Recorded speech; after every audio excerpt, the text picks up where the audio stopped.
I couldn't believe my eyes. There were flower arches in my front yard. White folding chairs stretched out in perfect little rows across my freshly mowed grass. Twinkling fairy lights dangled from my apple tree, which was wrapped in pink ribbons like some kind of discount Hallmark movie. And right in the middle of it, all wearing a headset like she was the director of a Hollywood film, stood Karen, HOA president, queen of complaints. The woman who once fined me $50 for leaving a rake on my porch for too long. Now she was standing in my yard, barking orders at a caterer about tablecloth creases.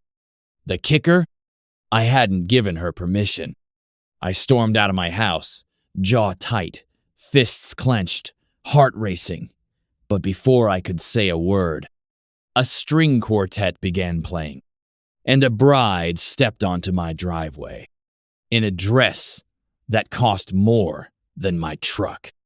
I was frozen, confused, angry. That's when I saw the big white sign posted right in front of my mailbox.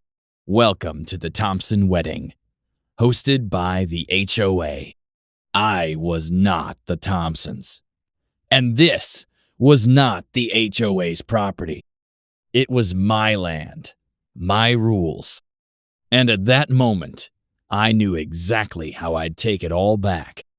I turned, walked back inside, and picked up the phone. I was going to let Bessie and her 3 cow friends crash this party in style.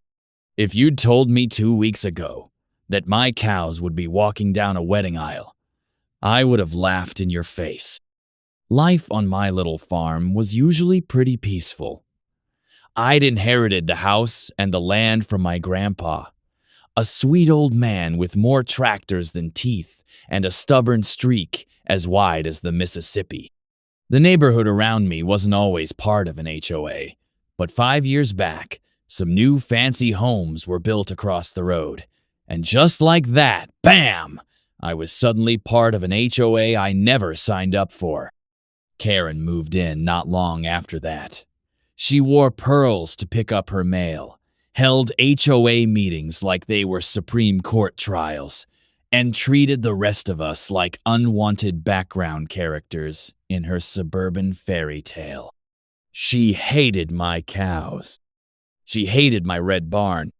She hated the rooster alarm clock that crowed at dawn. "You're bringing down the property value," she'd say with a tight smile, holding her nose like my land stank of lower middle class existence.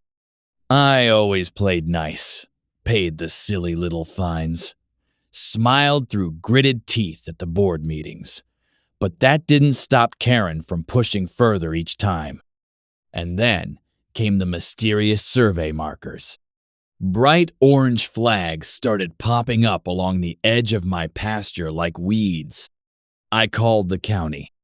No one had filed anything, but the flags stayed. Then one day, I saw Karen pacing out steps along my fence line, clipboard in hand, muttering to herself and shaking her head.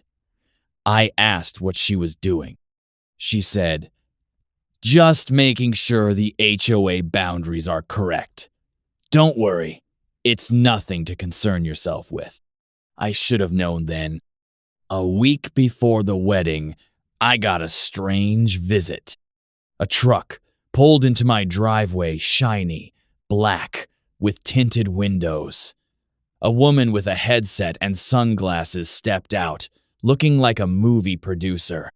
"I'm here to discuss the setup for the Thompson wedding," she said with a smile. "Wrong house," I told her.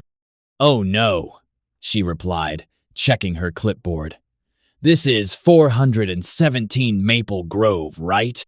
"Yup, and it's mine." That's when she got real quiet. Then she said the words that made my blood boil. "But the HOA gave us permission." I blinked. "Permission to do what?" "To host a small backyard wedding. Don't worry, it's a local couple, very tasteful. Low noise, no alcohol. It'll all be over by 9 p.m. Your HOA president signed off on everything. I told her no, flat out. She shrugged and said, "You'll have to take it up with her." By the time I got a hold of Karen, she acted like was the problem. "We've reviewed the bylaws," she said over the phone, "and technically, the HOA has event hosting rights on all shared green space." "This isn't shared green space, Karen," I snapped. "This is my front yard." "We've had some discrepancies in the property maps," she replied coolly. "You'll want to speak with the board at our next meeting." The wedding was 3 days away. The meeting was a week after. The calm before the stampede. So I waited. Waited as they delivered tables, decorations, even a portable bathroom trailer. Waited while they hung lights and rehearsed dances and brought in a cake that needed its own generator to keep cool. And Karen? She strutted around my yard like she owned the place, arms crossed, sunglasses on, sipping from a glittery tumbler like some suburban Cruella de Vil. "You should be grateful," she told me once. "The HOA will leave a very generous thank you note after the event." I said nothing, but inside, I was done. As the music swelled and the bride began her descent down my flower-lined walkway, I opened the back gate of the pasture. "All right, girls," I said softly, patting Bessie's side. "Time to party." The cows had been freshly brushed. I'd tied little white bows on their tails for flair. They looked adorable. And they were hungry. Very, very hungry. Because for the past 24 hours, I'd fed them just enough to get them real curious about all those fancy buffet trays being unloaded into my yard. I gave a whistle. Bessie trotted forward. Then Buttercup. Then Rosie. They moved fast. The crowd gasped. Someone screamed. Karen turned, eyes wide, just as Bessie snatched a white silk tablecloth between her teeth and yanked. The 3-tier cake toppled in slow motion. The bride shrieked. "And Karen?" She started running toward me, red-faced and snarling. "You've ruined everything." But before she could reach me, Clover jumped into the fountain. Soaked, muddy, mooing like a war cry. The police sirens were still echoing down the road as 2 squad cars pulled up, tires screeching, lights flashing like it was a bank robbery in progress. Karen, dripping in sweat and rage, waved her arms wildly at the officers as they stepped out. "There!" she shrieked, pointing a shaky finger in my direction. "That man deliberately unleashed wild livestock on a sanctioned event. I want him arrested, now!" One officer, tall, bald, chewing gum like it was his last joy in life, walked over to me calmly. The other tried to dodge around Bessie, who was munching on what looked like the remains of a salmon canapé tray. "Sir," the gum chewer said, "is this your property?" "Yes, sir, all of it." "And the cows?" "Mine too." He squinted toward the chaos. Rosie had her head buried in the punch bowl while Buttercup had taken a suspicious interest in the flower girl's bouquet. The flower girl, to her credit, was giggling uncontrollably. Karen stormed up beside us, hands flailing. "They trampled the decorations. They ruined the ceremony. She slipped," Karen pointed to the bride, who was sitting on a chair dabbing her tears and a splash of cow drool from her dress. "He did this on purpose." The officer looked at me again. "You want to explain?" I crossed my arms. "I said no to this wedding. I told the planner. I told her," I nodded at Karen. "They ignored me. They set up everything in my yard. So yeah, I let my cows out." The other officer joined us, stepping carefully around a smashed tray of deviled eggs. Property lines check out, he said. It's all his land, Karen. Your HOA doesn't have jurisdiction here. Karen's face fell. It was beautiful. But the bylaws? Nope. The officer shook his head. Private property's private property, and if he wants to let his cows roam it, that's his call. Karen looked like she'd swallowed a lemon. But the bride. The bride was now sitting in the grass, dress fluffed around her, laughing while feeding Bessie a cracker. Best wedding ever, she giggled. Karen turned back to me, jaw clenched. This isn't over. And in that moment, something inside me snapped. Oh, it's just getting started, I said with a grin. Let's rewind for a second back to the last HOA meeting, 3 days before the wedding. The agenda was simple. Fence height regulations, pet leash requirements, and then, in tiny letters at the bottom, special event proposal. That's when Karen sprang it. She held up a stack of papers and a laminated map. We've generously agreed to allow the Thompson family to use our HOA's green space for their wedding. The board nodded like they'd already been coached. But I stood up. That's not HOA land. That's my land. You can't just give it away. Karen smiled with her fake sweet voice. Technically, there's been confusion about the parcel boundaries. We've submitted a request to reclassify the front quarter-acre as shared green space. What? It's unused lawn, she shrugged. And the bylaws allow for reclassification if the board agrees it benefits the community. I argued. I pleaded. I even brought old property records. But the board was in Karen's pocket. Every motion passed with robotic hands raised like trained parrots. And that's when I decided I wouldn't just stop them. I'd ruin them. With the cops gone and the wedding basically a petting zoo with hors d'oeuvre, Karen tried to salvage the mess. She marched up to the band and yelled, "Play something classy!" But right as the violinist began a shaky version of Canon in D, Buttercup let out a massive, thunderous moo that startled the drummer and sent a cymbal crashing to the ground. Clover, ever the rebel, knocked over a sound system speaker while chasing a butterfly.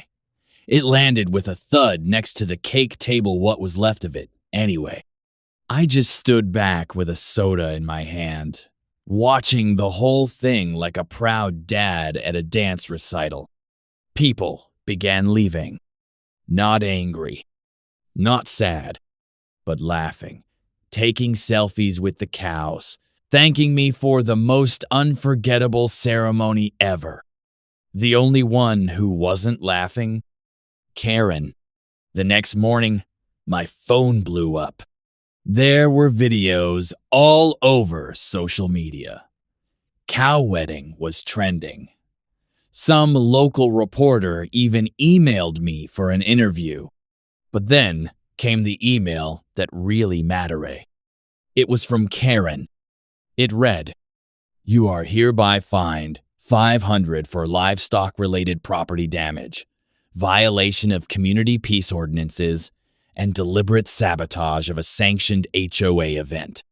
Failure to pay will result in legal escalation." I laughed so hard I nearly fell off my porch swing. But the real cherry on top? My mailbox was stuffed with wedding thank you cards. Apparently, the bride and groom thought the cows were hilarious and a delightful surprise twist. They said it made their day more authentic and rustic. One even read, "Thanks for letting nature crash the party. Best wedding memory ever." So, of course, I framed it, hung it right above the fireplace, and then I called my lawyer.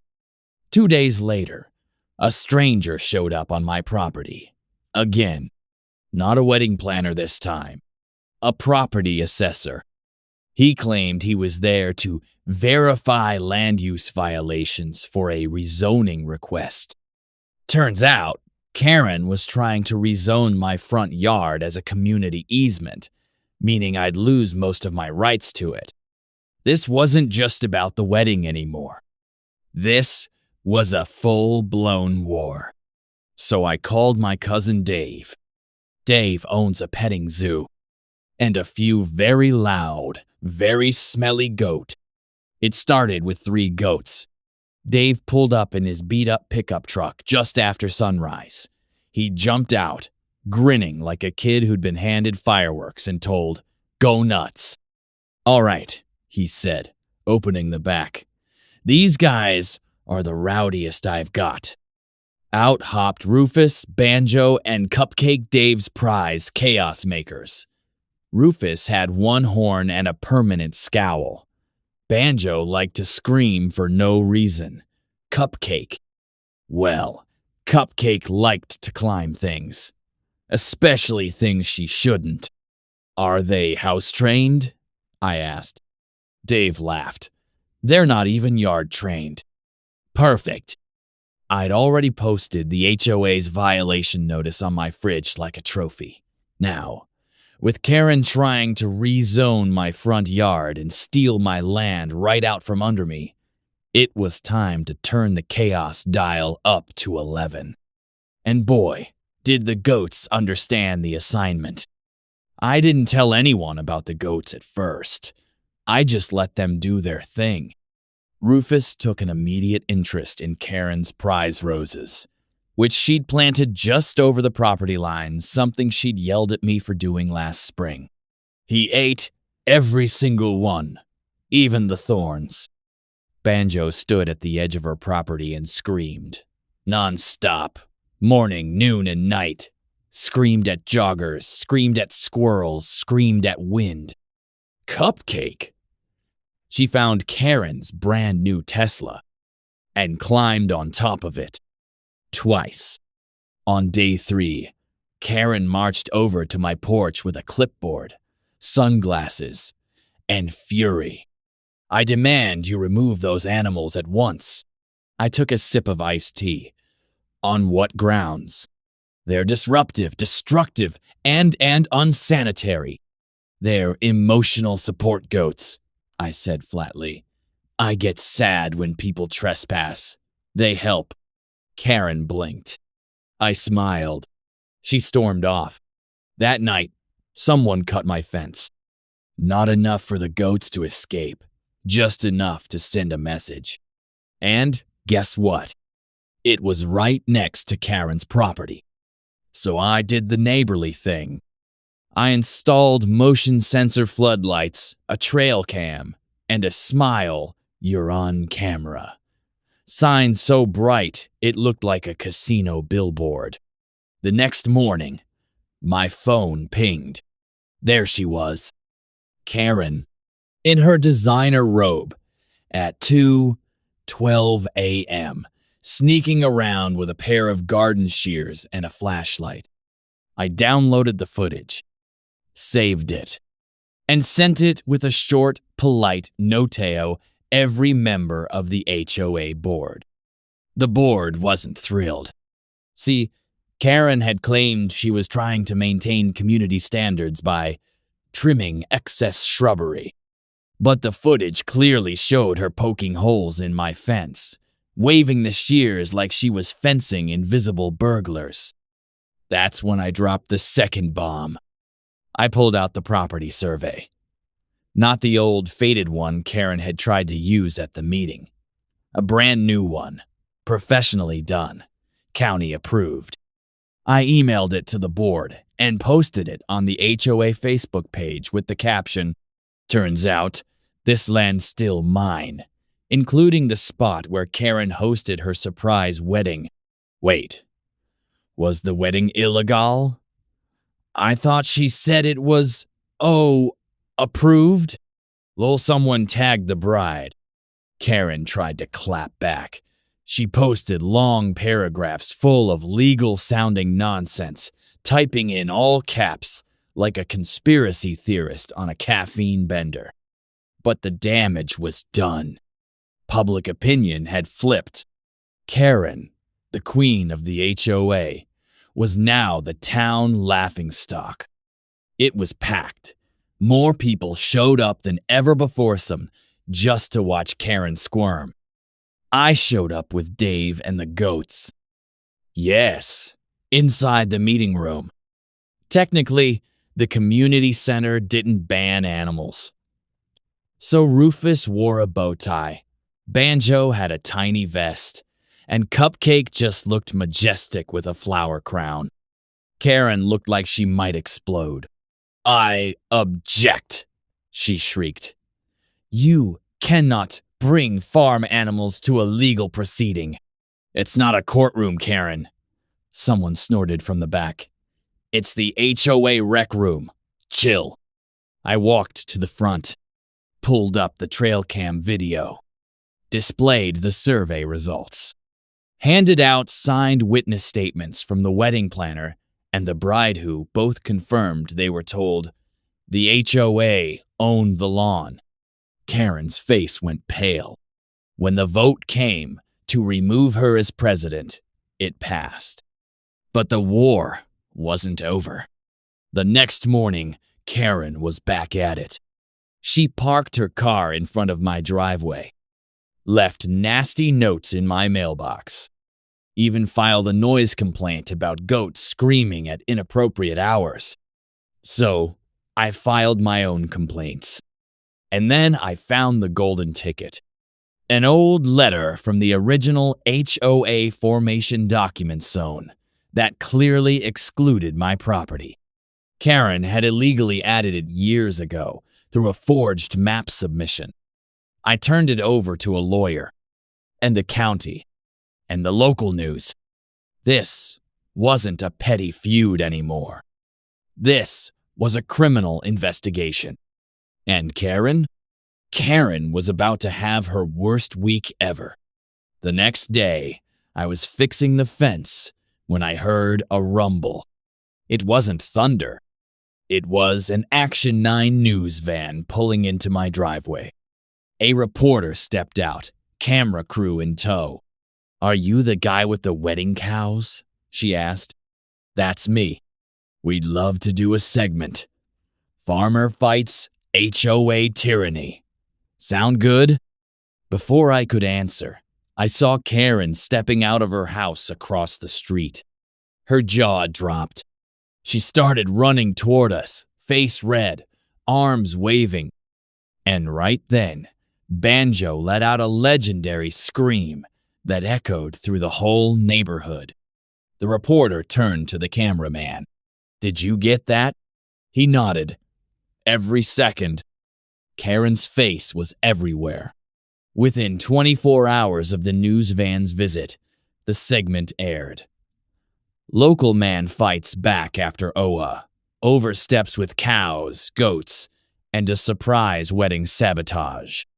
It opened with drone footage of my land, cut to Bessie licking a camera lens, then shifted to Karen sprinting across the lawn, yelling and pointing like she was on fire.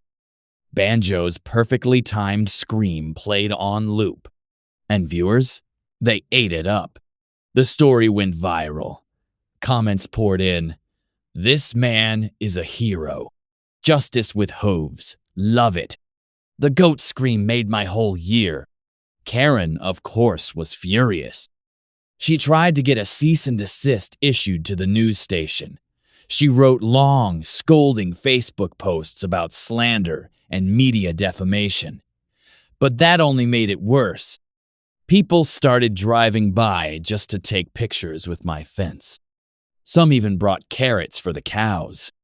One couple came dressed in wedding attire and asked if they could renew their vows in the same spot the cow crashed the last one. I said yes. Of course I said yes. Karen watched from her window, white-knuckled, seething. 3 days later, I got another HOA notice.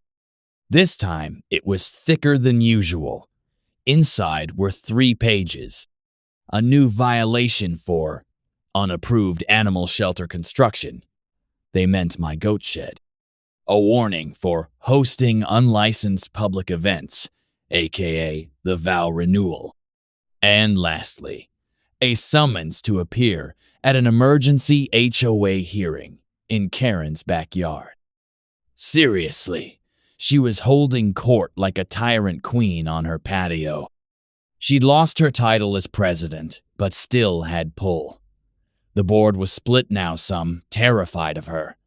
Others done with the drama, but too quiet to stand up. But me? I wasn't scared. Not anymore. Before the hearing, I did my homework. I dug into public records. I scrolled through Karen's old HOA newsletters. And then, bingo! I found something juicy. 3 years ago, Karen had renovated the neighborhood gazebo using HOA funds. But the receipts she submitted didn't match the actual upgrades. Like, at all. The purchase records were for decorative water features and imported marble tiles. But the gazebo was made of plastic and pine. Where did the money go? I wasn't sure. But I knew someone who might be. So I made a call. The backyard trial of the century.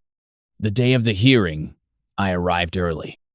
Karen had set up a long table with folding chairs in her backyard, complete with name tags like it was some twisted version of family dinner.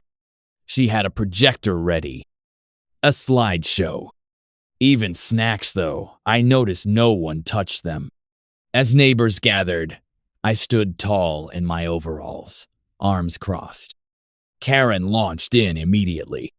This man has turned our peaceful neighborhood into a circus. He's let livestock roam freely. He's mocked the HOA. He's weaponized goats. There were gasps, mostly amused ones. I waited for her to finish. Then I stepped forward and pulled out a USB stick. Before you vote on any new penalties, I said, you should all see this. The projector flickered to life. I showed them the wedding footage, the trespass evidence, the survey results. Then came the gazebo receipts. One neighbor, a quiet woman named Denise, gasped. Wait, those tiles were supposed to be imported Italian stone? Karen said they cost 6,000. Another man frowned. She asked us to approve that without even showing pictures. I pulled out a final sheet. An invoice for 2, Zero made out to K. Thompson Consulting. Karen's married name. She tried to shut off the projector. But Cupcake Eyes, she came with me accidentally, or intentionally, I'll never know. Knocked the power cord out of reach. The crowd murmured. Karen's face twisted into panic. This is fake. He faked this. Then prove it, I said calmly, because I already emailed this to the county fraud division. Karen loses it. She exploded. I'm not the villain here, she screamed. He is. He humiliated me. He ruined the wedding. He turned this into a jungle. Banjo screamed. Loud. Everyone jumped. Karen turned beet red, snatched the projector, and threw it into the pool. Silence. Then a splash. Then laughter. Full-on, wheezing, can't-breathe laughter. Even the board members couldn't hold it in. That's when Denise stood up. I motioned to permanently remove Karen from all HOA leadership roles, she said, voice steady. I second that, someone added. Then came the vote. Again. Karen stomped off, soaked in pool water and fury. But I knew it wasn't over. Later that night, I saw a moving truck parked in front of her house. Had she finally given up? Was the battle won? I thought so till I saw her speaking with a man in a suit. And then, a notice appeared on my mailbox. Formal lawsuit filed. Civil court.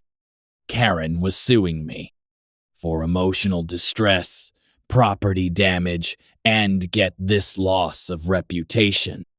She wanted 50. 0. I paced my kitchen, reading the paperwork over and over. It was absurd, insulting, laughable.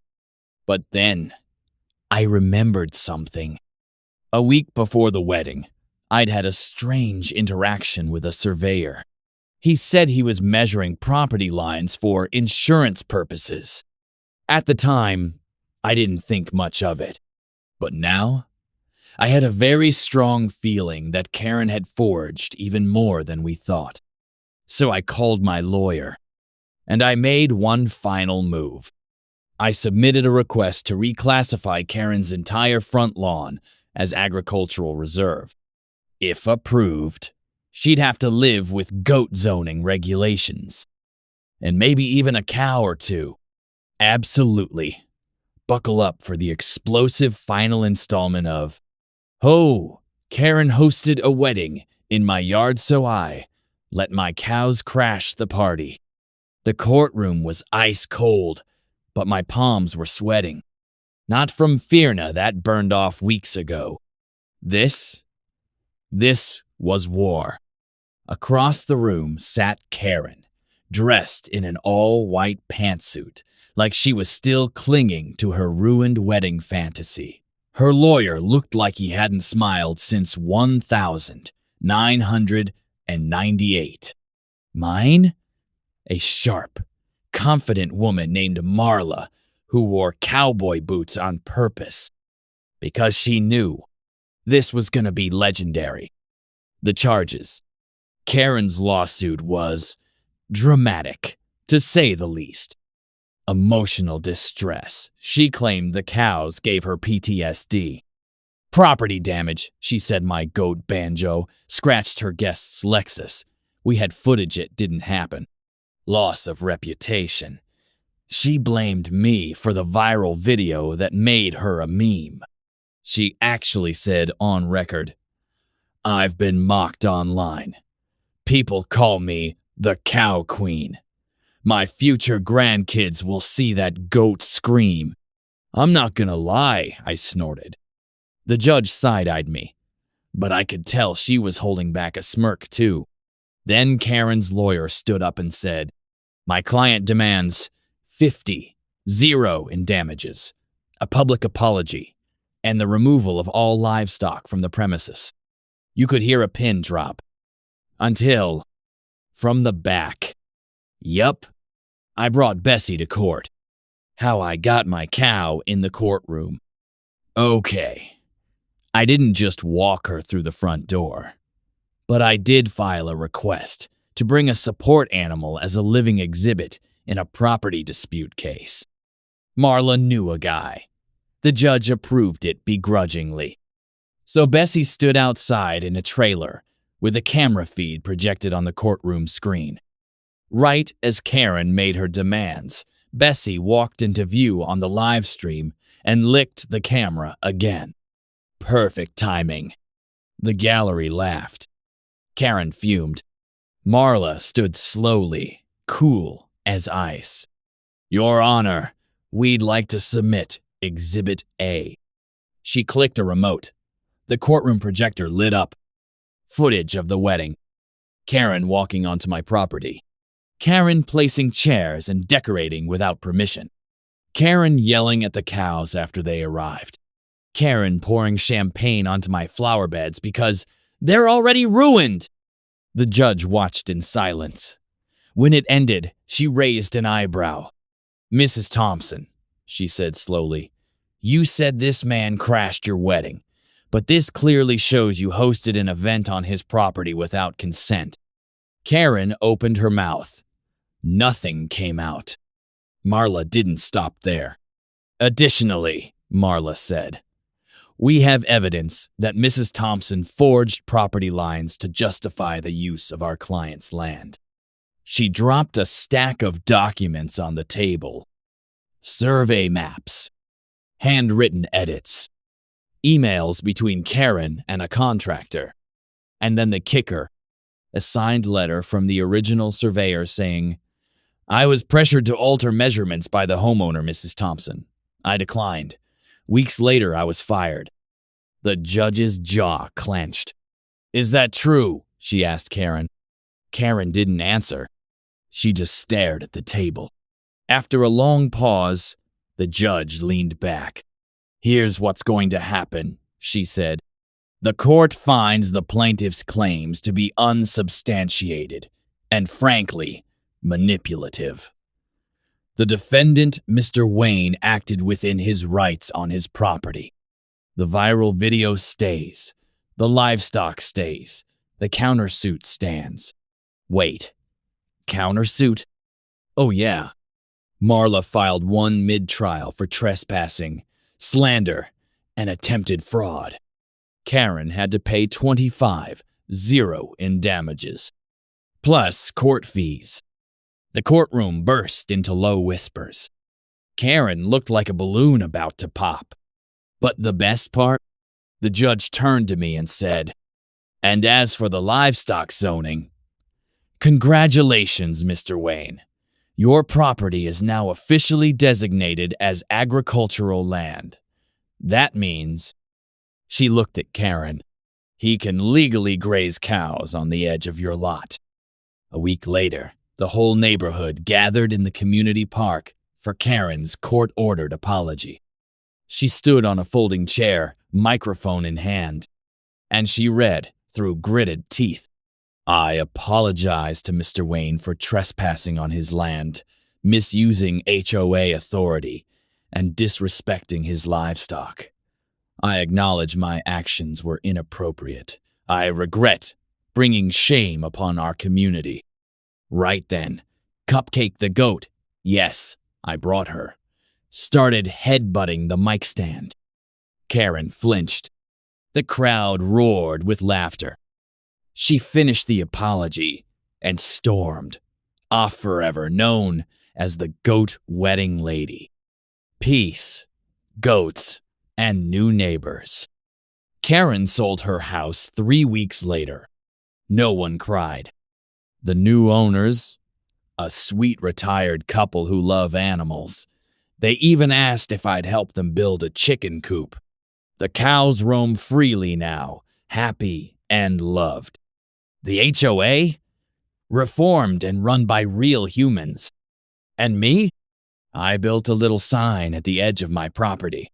Private land, cows allowed, Karen's not. I thought it was over. The cows had won. Karen had lost. The neighborhood finally knew peace. But peace is just a short nap before chaos decides to crash your porch with a clipboard and an evil grin. And guess who came knocking? Not Karen. Karen's sister. Karen, too, with a law degree and a llama farm. Her name was Cheryl Whitman, and she introduced herself by showing up to my fence in a white Lexus that looked like it cost more than my barn. She got out wearing heels engraved and said, "Hello, Mr. Wayne, I'm Cheryl, Karen's sister. I'm also an attorney. I believe we have unfinished business." I blinked. "I thought Karen moved to Florida." "She did," Cheryl replied. "But I now own her property. I'm your new neighbor." My stomach sank like a stone in a cow trough. And then the llamas arrived. 2 days later, I woke up to a commotion. Cows mooing, goats bleating, and the unmistakable sound of spitting. I threw on boots, raced outside, and froze. Cheryl's front yard looked like a petting zoo collided with a fashion show. 5 llamas, all wearing matching silk scarves. Scarves. One of them was sunglasses on sassy. I think she winked at me. And Cheryl? She waved from her porch like this was totally normal.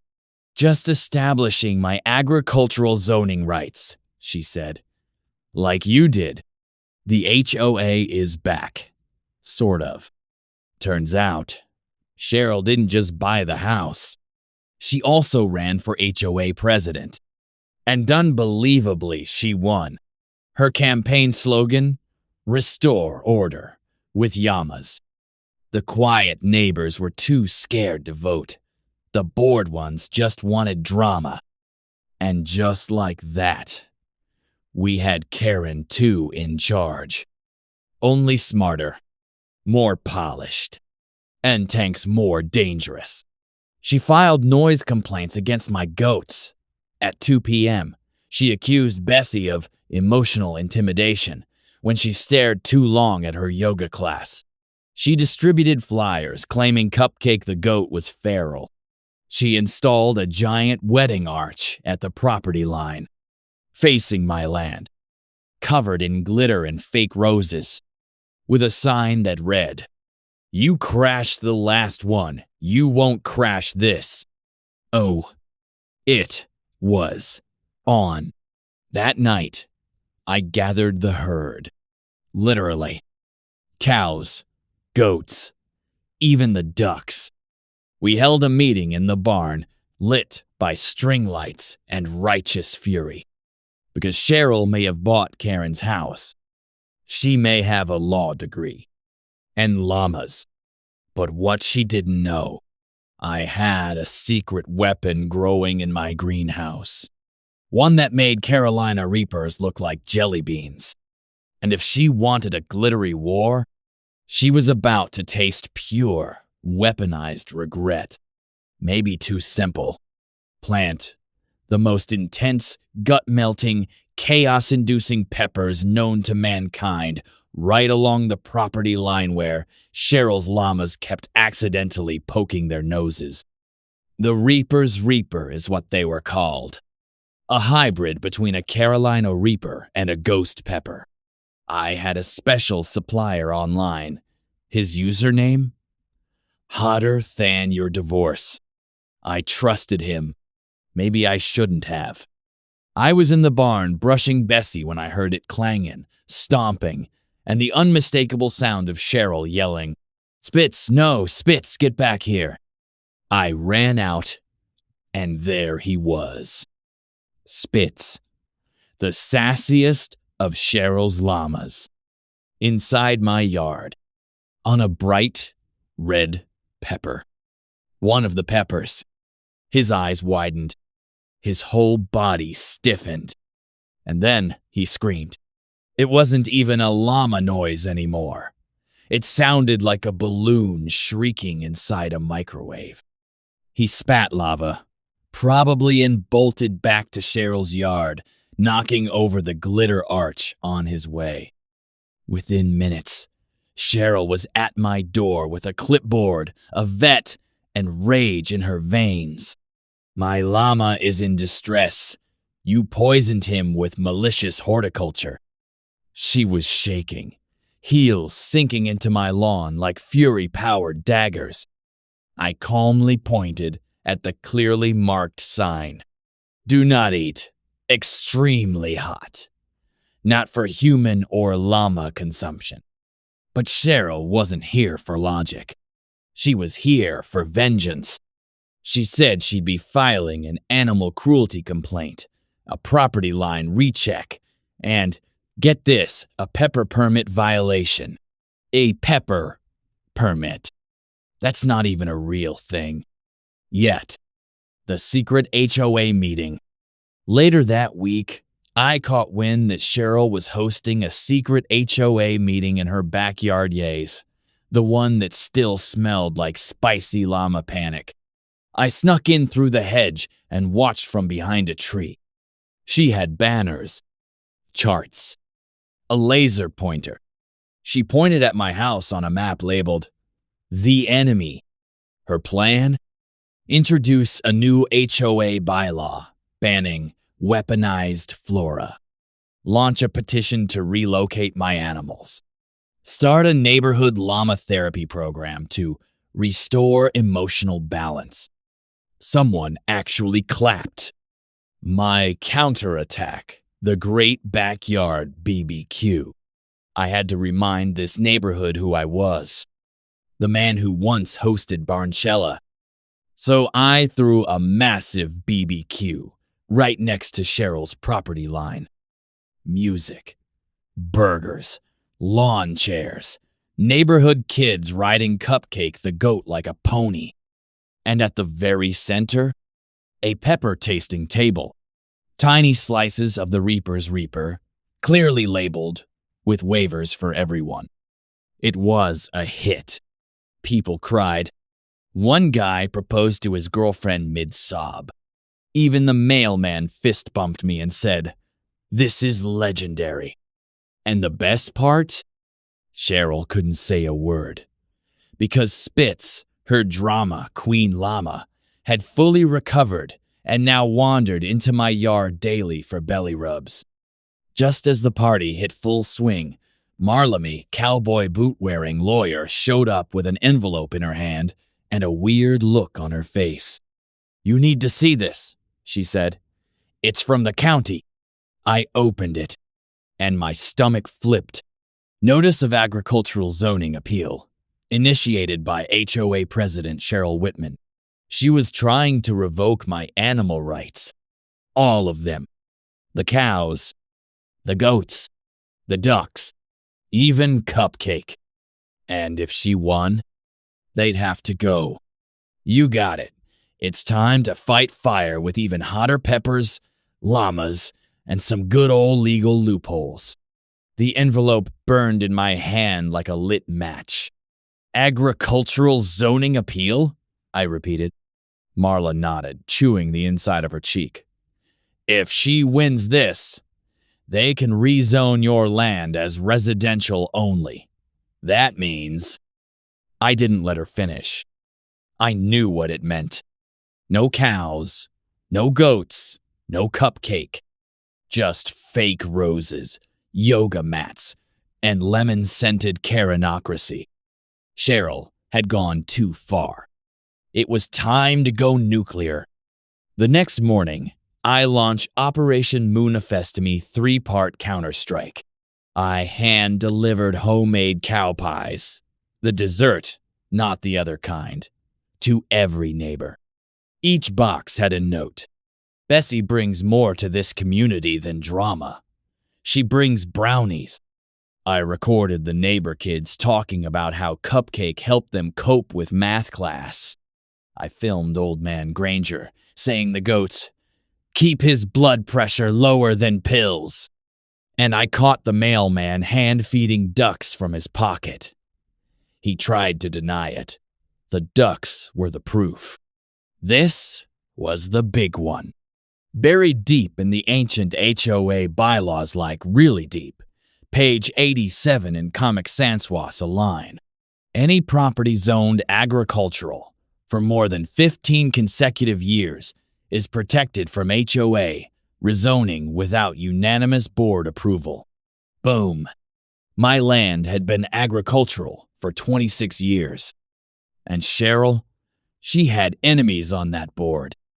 Especially Dennis, who still wasn't over her banning pink flamingos last week. Cheryl's glitter-covered breakdown.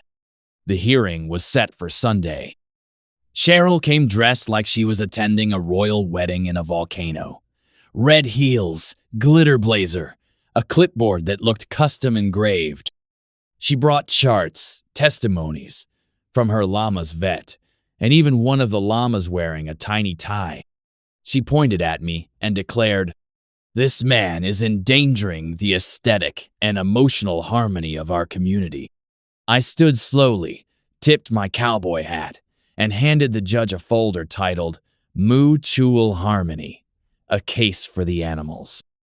Inside, photos of Bessie licking toddlers, video of Cupcake breaking up a fight between teenagers, a 9-year-old's crayon drawing of my cow, saving the world, and, most importantly, the clause. When I read it aloud, Cheryl's mouth dropped so wide, I swear I saw the outline of her last 2 lies. The verdict. The room went quiet. Even the llama looked nervous. Finally, The judge said, "Based on the clause and the community testimonies, the board cannot rezone Mr. Wayne's property without full consensus." Cheryl gasped. "But Dennis!" Dennis looked her dead in the eye and said, "Flamingos, Cheryl. Flamingos." Bang. Gavel down. Victory secured. The next day, I woke up to a weird sight. An envelope taped to my fence. Gold foil. Heavy. Smelled like rose perfume and fake apologies. I opened it. It was an invitation. From Cheryl. "You are cordially invited to our upcoming neighborhood gala. From feud to friendship. An evening of peace. Dress code formal. Animals allowed, begrudgingly. There will be speeches, glitter, and possibly redemption." And written at the bottom, "Please RSVP, especially the cow." I stared at Bessie.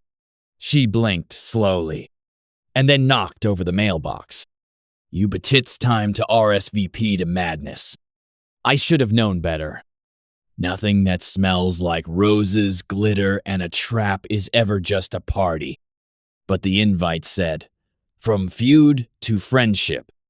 And honestly, after all the legal battles, llamas, spicy peppers, and emotionally confused ducks, I wanted to believe Cheryl was turning a new leaf. So I did what any sensible man would do. I said yes, and I brought the cow. Saturday evening, I rolled up in my nicest pair of jeans and a bolo tie that hadn't seen the sun since my cousin's third wedding. Bessie wore a floral crown and a team peace sash made by the neighbor kids. The gala was held in Cheryl's freshly landscaped backyard, complete with twinkle lights strung through her patio, a llama in a tuxedo, and a DJ named DJ Harmony, who, fun fact, was actually Karen's ex-husband, don't ask. Everyone from the neighborhood was there. Marla, Dennis, even the HOA treasurer who hadn't been seen since 2016. Cheryl greeted us with a tight smile and a champagne glass that was somehow never empty. "I'm so glad you came," she purred. "Especially her." She was staring at Bessie like she was a ticking time bomb. I should have turned around then and there. The speech heard, "Round the suburbs." After some forced small talk and suspiciously spicy hors d'oeuvre, was that pepper jelly? Cheryl took the stage. Spotlight. Microphone. Her llama by her side. "Neighbors," she began, "tonight is not about war. It is about healing, togetherness, and growth." People clapped. I shifted uncomfortably. In that spirit, I'd like to give the floor to someone whose journey has taught us all the value of community. Oh no. Please welcome Mr. Wayne and his cow. What? Bessie the starer, the saboteur. Everyone turned to me. Bessie blinked. DJ Harmony played a remix of Old Town Road. I was led to the stage, microphone shoved in my hand. Bessie followed, slowly, like a reluctant pageant queen. I cleared my throat. Hi. I didn't prepare anything but... Thwack. A glitter bomb exploded above us. Actual glitter bomb. We were instantly covered in sparkles. The crowd gasped. Cheryl giggled and clapped. Oh no. It must have fallen off the decoration arch. Accidents happen. No way. I locked eyes with Dennis. He mouthed. She planned this. And then it happened. Bessie, already stressed by the music, lights, and new smell snapped. With a slow turn, she faced Cheryl's massive centerpiece. A crystal fountain, flowing with rose-scented punch. And She did what cows do best. She kicked it. Full force. The punch soared. Time slowed. It arced through the air and landed directly on Cheryl. She screamed, slipped, and landed in a bed of decorative succulents. The room went dead silent. Even the llama gasped. Covered in punch and crushed cacti, Cheryl stood up, shaking. This is harassment. I said nothing. Bessie mooed once. Loud, triumphant. And the crowd cheered. Dennis yelled, I move to impeach Cheryl as HOA president. Someone seconded it. A vote was held. Right then, right there. And as Cheryl stormed off, glitter dripping, llama trotting behind in shame, she shouted, You haven't seen the last of me. Then the lights flickered, and a text came in from an unknown number. Hi, my name's Karen. I'm back in town. Let's chat. Karen's back. Cheryl's out. And something tells me the real war hasn't even started yet. Oh, it's on. Cheryl was just the prequel. Karen is the main event. Get ready for. When Karen left the neighborhood last year, the birds sang louder. The trash got picked up faster. The wind even smelled less judgy. But peace is a short lease in HOAville, because now she was back. And not just back, she bought the lot next door. The empty one. The one with a perfect view of my barn, my animals, and most importantly, my business. She didn't even build a house. Nope.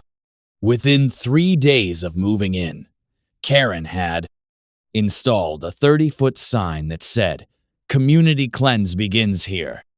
Built a tiny podium on wheels. Hooked up a PA system loud enough to wake a hibernating raccoon. Hired someone named Chaz to operate sound effects. Every morning at 6:45 sharp, her voice thundered through the neighborhood. Good morning, neighbors. Let's all remember, cluttered yards equal cluttered souls. Bessie would moo in confusion. Cupcake would run headfirst into the goat shed. I started waking up with one eye twitching like an old cartoon villain. But the final straw? She introduced it on a Monday, which is already the worst day. Mr. Wayne's mud puddle of doom. Let's all take a moment to reflect on how not to landscape. She had photos, projected on a screen, of my backyard, my animals, my socks on the clothesline. The kids cried from laughter. Cupcake looked genuinely offended. Marla texted me 3 words. It's go time. That night, I gathered the crew. Dennis, the flamingo defender. Marla, queen of legal loopholes. DJ Harmony, Karen's still bitter. Tammy, head of the book club turned tactical recon team. And of course, Bessie. Find a code violation. Fight sound with sound. Bring in Cheryl. No one liked Plan C. We chose B. I installed my own speakers. Bessie's moo auto-tuned and looped became the opening act for Karen's speeches. Every time she hit her PA system, I blasted Moo Volume 3. Cows of Rage. Cupcake beatboxed. The ducks quacked in harmony. Dennis played flamingo kazoo. It was chaos. It was art. It was personal. Just as we reached peak sonic warfare, Karen pulled the plug literally. She cut my power. Had a crew come out at dawn. When I asked what was going on, she smiled sweetly and handed me a notice. Your barn is in violation of Municipal Noise Regulation 4.3b. Effective immediately, Your sound system is shut down. I stared at the paper, stamped and signed by someone I recognize. So there I was, staring at an official-looking notice stamped by none other than Cheryl Whitman, the recently impeached HOA president. Now somehow, interim president again?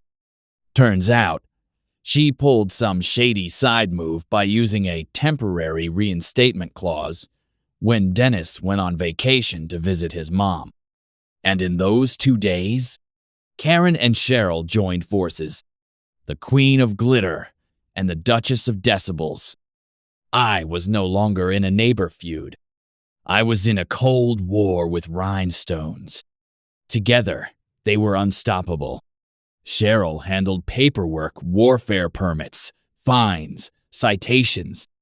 Karen handled psychological warfare, blasting opera music at 3 a.m. and, randomly, reporting me to animal control for excessive goat joy. They even held a press conference in Cheryl's driveway where they unveiled a banner. They were calling it Operation Harmony. I was calling it Karen-ageddon. But I don't go down easy. Not without music. If they were gonna try to silence me, I'd give them something worth silencing. I teamed up with DJ Harmony, Marla, Dennis, now back from Moms and Fuming, and even the book club ladies who had quietly become expert lighting technicians after Cheryl kicked them out for reading too loudly. We turned my barn into a full-blown underground nightclub. Not just any barn club, a silent disco. Everyone wore wireless headphones. No external sound. No noise violations. Just pure farm-fueled EDM. And the animals? Cupcake DJ'd for 5 whole minutes. Bessie had glow sticks taped to her horns. The ducks crowd surfed. It was legal. It was loud in our hearts. And it was legendary. But Karen wasn't done. She showed up with a clipboard, a walkie-talkie, and a drone. Yes, a drone. This party violates HOA Clause 2, no unapproved community gatherings. But when she peeked through the barn window, silence. All she saw was a bunch of people dancing to nothing. Even the drone was confused. Cheryl arrived moments later, flustered and late, probably arguing with Siri. "He's mocking the hoe. He's mocking you," Dennis whispered with a smirk. They huffed. They puffed. And then Karen tripped over a duck, landed face first into the mud next to the goat pen. Cupcake immediately sat on her. No one helped for 15 seconds. Marla called it a dramatic pause for justice. 3 days later, a letter arrived. A new letter, stamped by the actual HOA board, who finally returned from their retreat in Aspen. Apparently, multiple neighborhood members had sent video evidence of Karen and Cheryl's unapproved harassment tactics. And the board? They were not impressed. The letter read, "Due to gross misuse of power, both Cheryl Whitman and Karen Hensley have been removed from all HOA positions, effective immediately." But that wasn't the best part. The best part was the last line. "Pending community approval, the new interim president will be Mr. Wayne Barnes." I dropped the letter. Bessie stepped on it gently, like she understood the weight of destiny.